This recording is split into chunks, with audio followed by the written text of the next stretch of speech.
Welcome back to Real News. I'm David Knight, and joining us now is a cybersecurity legend, John McAfee. And of course, anybody that's had a computer knows the name McAfee. He sold that, and he is now working on other issues. But he's been an outspoken advocate for Bitcoin and for cyber currencies. And of course, all of us would like to see something that is independent of the Federal Reserves, of the bankers. We want to see some independent currency out there, but a lot of people don't understand it because there's technical issues involved. So as we see the price of Bitcoin going up and down, it's not just a way to store money, but of course, people will invest in it just like they invest in gold. And gold goes up or down relative to the fiat currencies that we get from our banks right now. And so that's what happens with Bitcoin as well. As people consider it to be a better store of value or a lesser store of value, its price will go up or go down based on that. Now, last week, we had Jamie Dimon, the CEO of JP Morgan Chase. He denounced Bitcoin as a fraud. And promptly, the price went down significantly. By the end of the week, it was down $27 billion. He came out and said, the currency isn't going to work. You can't have a business where people can invent a currency out of thin air. Well, how does he explain the Federal Reserve? I don't know how that comes out. And think that people who are buying it are really smart. They point out he's the head of America's largest bank. He threatened to fire anybody in his organization if they trade the cryptocurrency. Said, I would fire them in a second for two reasons. It's against our rules, and they're stupid, and both are dangerous. And yet, we find out now that JP Morgan was involved in a lot of Bitcoin-related trading while he was calling it the currency of drug dealers and murderers.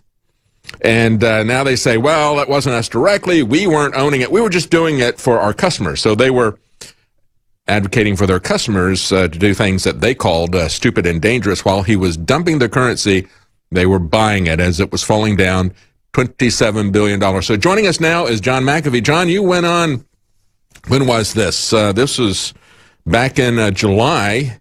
You got in a tweet and got a lot of press coverage at the time. You said if Bitcoin doesn't get up to $500,000 in value, you said that you would eat a part of your anatomy on national television. So I'm assuming that you're still long on Bitcoin. I am.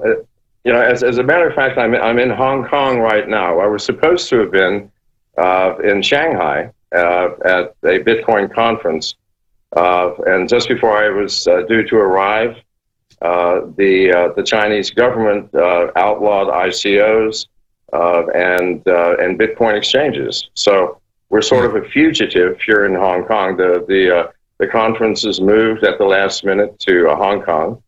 And oddly enough, all the people who were due to speak in Shanghai showed up here in Hong Kong. So I'm here with such luminaries as Roger Ver and Jihan Wu, who is the chairman of Bitmain, the largest manufacturer of mining computers for Bitcoin. So there's a lot of uncertainty and fear and doubt roaming the world now about Bitcoin and other cryptocurrencies. So it's fitting that you would be in Hong Kong. Yeah, it's fitting that you would find a refuge there in Hong Kong for your Bitcoin a meeting there, your convention, because, I was in Hong Kong when we adopted my daughter. We went back through there, and I thought it was kind of interesting. We started looking at the currencies we usually do, and it was very decorative. And all of a sudden I realized, they all said Hong Kong dollars or whatever, but they were different colors. This is about 10, 11 years ago. There were different colors, and then I saw that it was backed by different banks. That place has been a bastion of freedom. We had Milton Friedman talk about Hong Kong because they were allowed to have democracy there. The British government wasn't really very interested in them. They eventually turned them over after the 99-year lease was up. They turned them over to the Chinese. They now are considered to be a separate autonomous region, but they're getting more and more interest in them.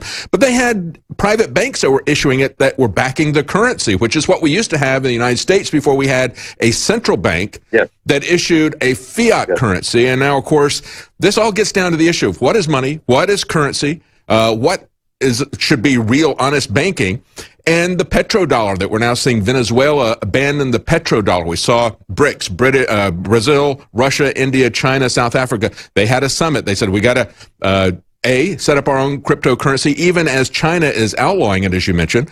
They're setting up their own cryptocurrency, but they're also saying we got to get rid of the petrodollar because that's what's been propping up our fiat currency here in the United States. So talk to us about that juncture there and how cryptocurrency fits into that perspective. Well, cryptocurrency is the first truly democratic currency. There's no central control, meaning we don't need a central bank. We don't need the feds. We don't even need the government. And it represents, I think, the greatest single threat to world governments that has occurred since the invention of automation. The problem that governments will eventually face is how do you collect revenue if you're basing your revenue collection on taxing income? Because with cryptocurrency, especially the newer ones like Monero and others that are completely anonymous, there's simply no way for a government to find out how much money you have, what any transaction you made might be, how much money you made. And so governments are going to start reacting like China, banning it. And of course, that connection you just made between the income tax and the banks is at the bottom of all of this, because we saw the American income tax created at the same time they created the Federal Reserve. So they create the central bank with a fiat currency, they create the income tax at the same time. So when you break that connection with cyber currencies, that is a real threat to their ability to get taxes. That's why they're reacting this way, as you pointed out. Oh, of course, of course. And so governments they will first react with outlawing it. Well, that's impossible. We're talking about something where if you outlaw it in America, we'll go to an exchange in Switzerland or India or Russia or somewhere else. So it cannot be outlawed. Neither can it be controlled in any way by legislation. I mean, the only way to truly control it is to disconnect the country from the internet itself. And we know that that's simply not going to happen. So they will react first with legislation. But in the end, governments will have to find alternate means of collecting revenue, like perhaps payment for goods and services. Like if you visit a national park, it's going to cost you $50. I'm not sure how they will collect revenues, but income taxation is simply going to disappear. Well, it's interesting because as I was talking about Jamie Dimon and the fact that he said, look, I would fire anybody that trades in Bitcoin because it's dangerous and it's stupid and so forth. Yeah, they're running these trades for people. We find out at the same time he was dumping on it publicly and causing that dump. They're trading in it. And they say, well, we were just doing that for third-party investors. But then they found, and this is an RT article, that JP Morgan has posted a job ad for a blockchain technician. And of course, the blockchain is that's the technical basis for the cryptocurrency. So it looks like maybe Jamie Dimon, maybe these other bankers, maybe people like China, organizations like China, what they're trying to do is establish their own cryptocurrency because they know that they can't stop it, as you pointed out. Yes. And I think there are rumors now that China is, in fact, going to issue its own cryptocurrency. And that way they can control it and make all others illegal, or if not illegal, that they must be purchased through the national Chinese cryptocurrency. So people are going to, governments will try all sorts of things before they finally realize that this cannot be controlled. I mean, this is Pandora's box that has been opened. You're not going to put cryptocurrencies back in that box, no matter what you do, no matter who you are, or no matter how much power you have. Because cryptocurrency, specifically Bitcoin, has given power back to the people. Absolutely. Let's continue with that. We got to take a break, John. We got to take a break. Okay. We're talking to John McAfee. You can find him on whoismcafee.com, also futuretensecentral.com. We'll be right back with John McAfee. Welcome back to Real News. I'm David Knight. Before we get back to John McAfee, I just want to remind you we have a lot of products at 50% off. We have Super Blue Fluoride Toothpaste and Mouthwash, 50% off. We have Caveman, 50% off in both flavors. We have all Emmerich's Essentials. That's the organic household product line, 50% off. InfoWars Select Storable Food, 50% off with the promo code IRMA or the promo code READY. And even if you don't get something that is on sale, you can get 10% off your entire order if you enter in real news as you check out. That's 10% off your entire order at checkout when you enter the code Real News, name of our program. Let's go back to John McAfee now real quickly. You know, John, I saw this interesting article. I think it was on the Drudge Report yesterday. Bloomberg. Geneva police are trying to figure out why people are stuffing money down the toilets. They found tens of thousands of euros stuffed down a toilet at a Geneva branch of UBS. They said it was close to where some of the safe deposits were, but they are literally putting the money down the toilets and clogging them up to the extent they have to call in plumbers that completely clogged it up. They put so much money down it. But is that a recognition? I mean, have we reached peak fiat currency when people are stuffing tens of thousands of euros down the toilets as they come out of the bank? Maybe they should be putting that into Bitcoin, huh? Well, maybe they should. I mean, I think that's happening early. I expect that to happen, a few years from now with great regularity. Maybe in Venezuela, it might be cheaper to take the Venezuela paper money and use it for toilet paper rather than buying toilet paper. I don't think they can even buy toilet paper, no matter how much Venezuelan currency they've got. Well, I think ultimately the same thing will happen with the U.S. dollar. As I said, cryptocurrencies are here to stay. It doesn't matter what governments want to do or try to do. It's simply here to stay. It cannot be regulated, and it cannot be legislated away. End of story. So if that is the case, as more and more people move to cryptocurrencies, then the fiat currencies by default are going to be devalued. And at some point, the valuation is going to approach zero, and that's when we will start using $100 bills as toilet paper, or we will light our cigarettes with them, or whatever. Mm-hmm. So, that is coming. And why it's happening now with euros, because euros still do have value, I have no clue. Well, we got... it'd be interesting to find out.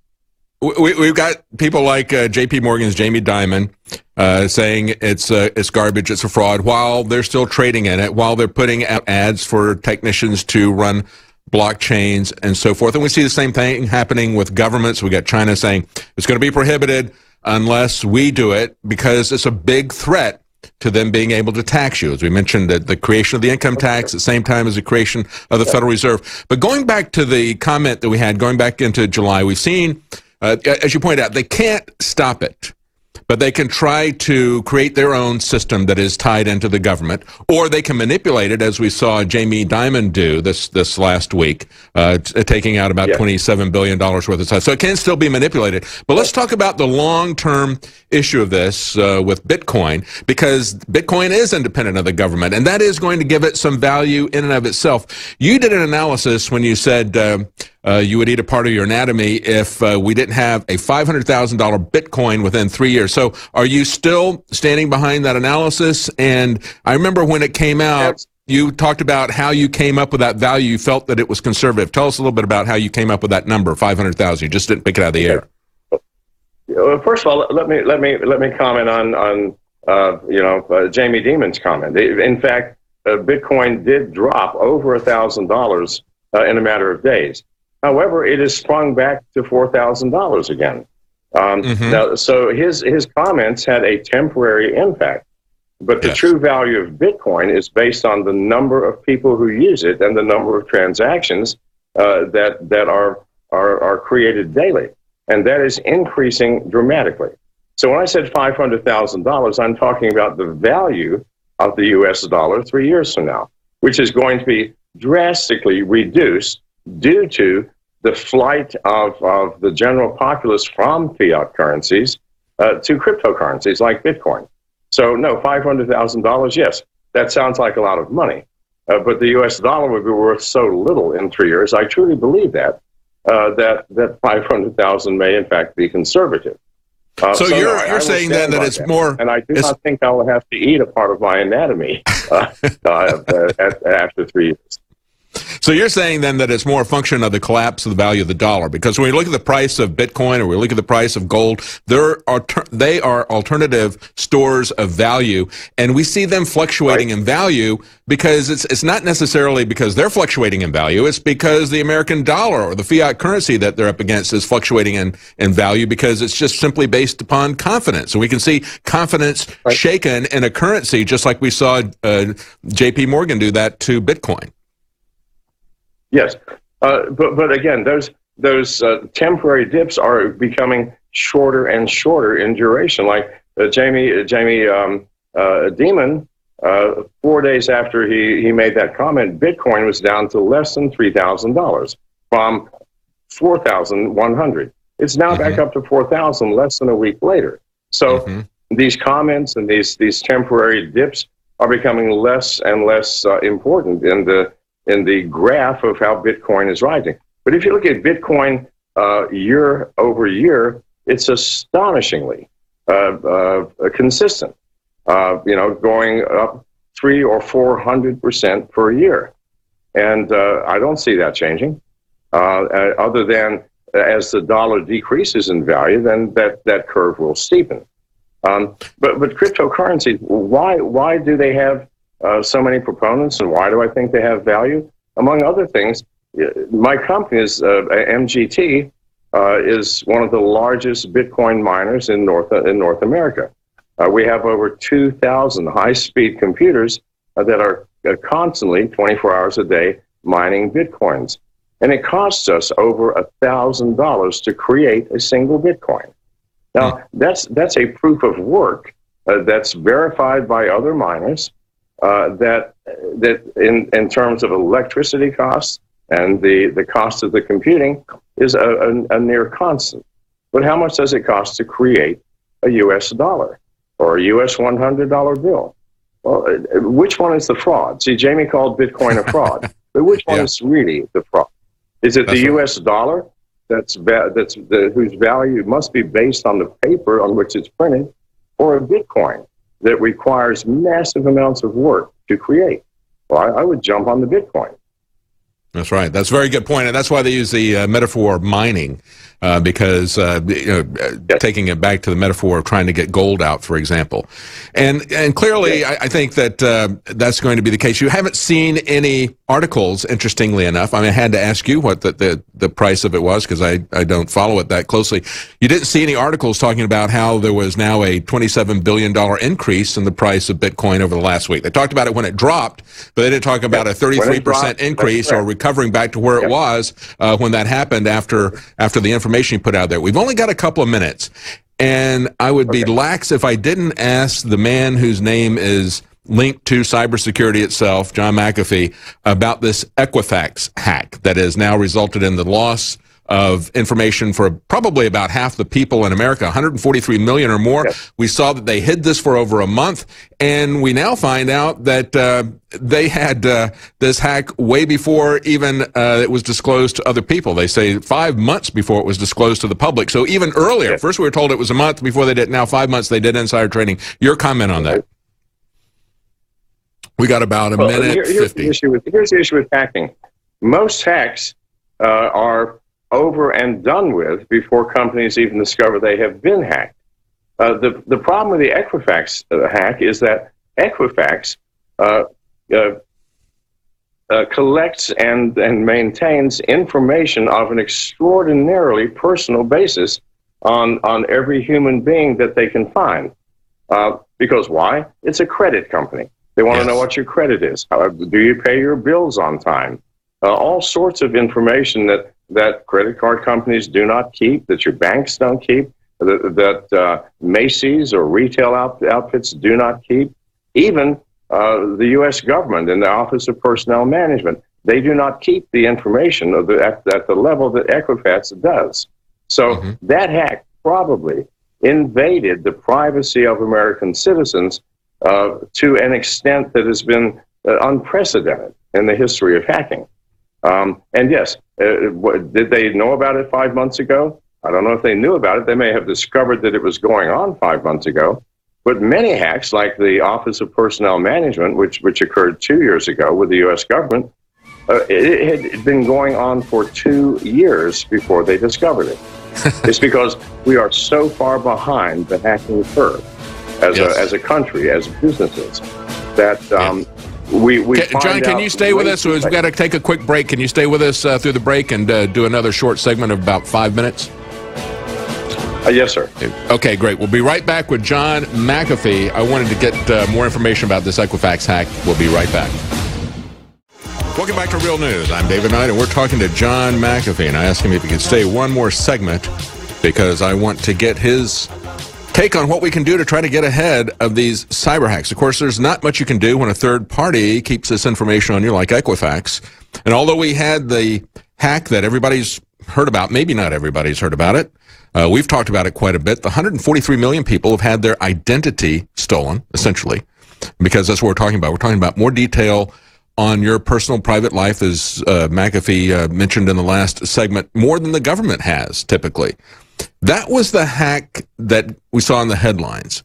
But we've now just learned yesterday that there was a major hack of its computer system back in March, 5 months before the one that we just learned about, which we didn't learn about for another month after it had happened. So, John McAfee, what can we do, assuming that it's something that we have some control over? I understand that third parties like the government and credit rating industry is going to have our information. There's nothing we can do to make sure that they're going to keep it safe and secure. But what can we do to try to secure our information? Are there solutions out there?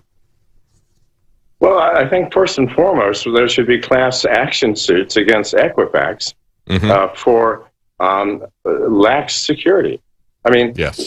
We're in a new world. Everybody is using antivirus software to protect them from hackers. That no longer works. I know this because I invented the antivirus paradigm back in the late 1980s. No longer work.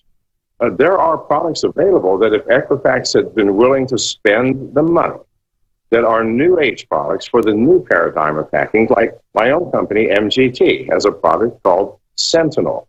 It's not based on any of antivirus paradigm. It's based on the paradigm of detecting hacking activity rather than the malware that they plant, because by the time they plant the malware, it's too late. So when hackers come into your system, they do things which normally are never done, like they will sniff every device on your network. Well, nothing does that. You have something coming in, it wants something specific. But if the first thing that happens is what's on your network and what's in every device on your network, that should be an indication that something's wrong. So these products, like our own Sentinel, plug in and they monitor in real time. So they detect the presence of a hacker within a matter of seconds, rather than waiting a year sometimes or more to find out that, oh yes, a hacker came in, planted the malware, took everything, and now it's too late. So Equifax has a responsibility to keep up with the new world of cybersecurity. They should have had a product like Sentinel in every one of their subnets. Why didn't they? Because it would cost them hundreds of millions of dollars. Yet, they have obligation to protect the data that they have collected on 140 million Americans. So the first thing we should do, because we can't help what they do, and yet it's the hacking of these large companies and agencies that affect us. The hackers don't come into our homes to get data. Why? Because there's not much there. I mean, why would you break into your house, David, for example, to get your bank account, to get your personal data, when they can go to Equifax and get 140 million people's data? That's right. And then they can know who's got the money and who they can steal, who they want to steal stuff from, because they've got the credit rating there, right? Absolutely. So it's these companies that bear the obligation of using the state-of-the-art cybersecurity products to make sure that your data is safe, and yet they don't. Why? Because they have long-term contracts with companies like McAfee, my old company, Kaspersky, using products that simply don't work. They just don't work. So they have to update their systems. They have to use your solution. Your solution, Sentinel, that is something that is for the people that are collecting massive data. It's going to be an expensive system. That's very fascinating. And, of course, you can find out more about John McAfee, who is McAfee.com and FutureTenseCentral.com. John McAfee, always informative, always interesting, and always ahead of the curve. Thank you so much for joining us, John McAfee. You're welcome, sir. Thank you for having me on.